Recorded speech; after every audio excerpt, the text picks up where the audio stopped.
Você acha que tem total liberdade em relação às suas escolhas? Sejam elas o seu trabalho, sua família, seu relacionamento? Eu começo esse vídeo citando a frase de uma amiga muito querida, Gláucia Paiva, que é uma grande estudiosa das constelações familiares. Se você está em um conteúdo emocional inconsciente, você não está escolhendo, você está reagindo. 98% das nossas decisões são tomadas pela nossa mente inconsciente, por programas que muitas vezes nós mesmos desconhecemos que eles existam, pois são programas herdados pelos nossos ancestrais. Aquilo que os nossos ancestrais viveram em algum momento da história deles e que interfere no nosso poder de decisão hoje. Fomos levados a acreditar que o fruto das nossas escolhas era o nosso livre-arbítrio.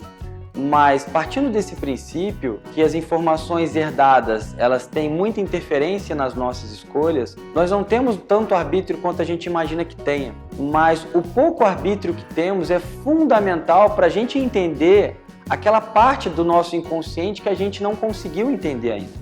Informações transgeracionais, as nossas histórias herdadas, tudo isso precisa passar pelo filtro da nossa consciência para que a gente consiga fazer diferente. Então, a partir do momento que a gente olha para aquele lado que a gente ainda não entendeu e aquelas situações da nossa vida que se repetem e a gente não consegue entender por que elas se repetem na nossa vida, a gente tem condição de começar a fazer diferente. Eu tive o caso, por exemplo, de um paciente que tinha muito medo de ficar sem dinheiro. Por mais que ele trabalhasse, ele tivesse uma posição boa na empresa dele, que trazia para ele um bom salário, ele tinha muito medo de não ter o dinheiro no final do mês e de não cumprir o papel dele de macho da família. A partir do momento que a gente entendeu a história dele, buscou na história dele algo relativo a esse fato, a gente encontrou que o avô dele, que tinha uma empresa de muito sucesso, quebrou. E depois que ele quebrou, a família passou grandes dificuldades financeiras. Então o medo desse paciente, por trazer essa história do avô e estar muito identificado a esse avô, era não conseguir cumprir com as funções de chefe da família.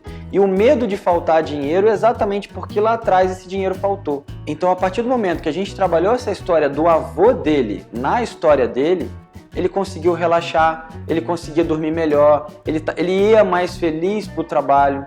E ele entendeu que ele estava identificado a uma história que ele nem lembrava que existia. Então, a partir do momento que a gente consegue entender a nossa história, a gente faz as nossas escolhas de uma maneira mais consciente. Ele teve uma oportunidade até de questionar se era esse trabalho que ele deveria ou que ele queria fazer ou não. Porque, curiosamente, qual que era a profissão que ele escolheu? Ele era um engenheiro financeiro de uma fábrica. Então, o que ele fazia? Ele administrava o dinheiro da fábrica. Então, como lá atrás existia uma perda financeira por uma má gestão do dinheiro, inconscientemente ele escolheu uma profissão no futuro dele onde administrar o dinheiro era a principal função dele. É claro que ele não sabia disso, ele não fez esses links, mas a partir do momento que a gente faz os links, o paciente se libera daquela dificuldade do passado e tem mais condição de construir um futuro com uma consciência e com escolhas mais assertivas. Um dos motivos pelos quais nós ficamos presos ao passado é o princípio da lealdade sistêmica.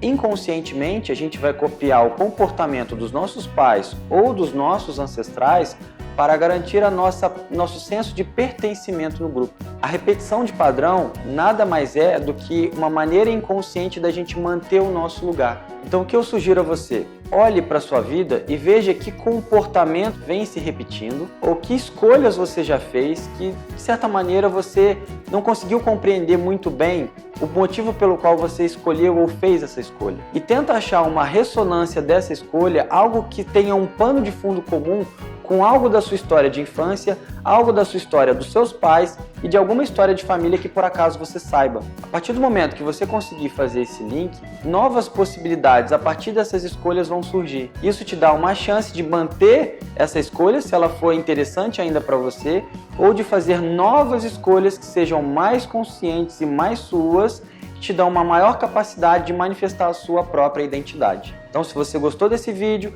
compartilhe com as pessoas que você acredita que possam se interessar. Deixe aqui a sua pergunta e o seu comentário e a gente se vê no próximo vídeo.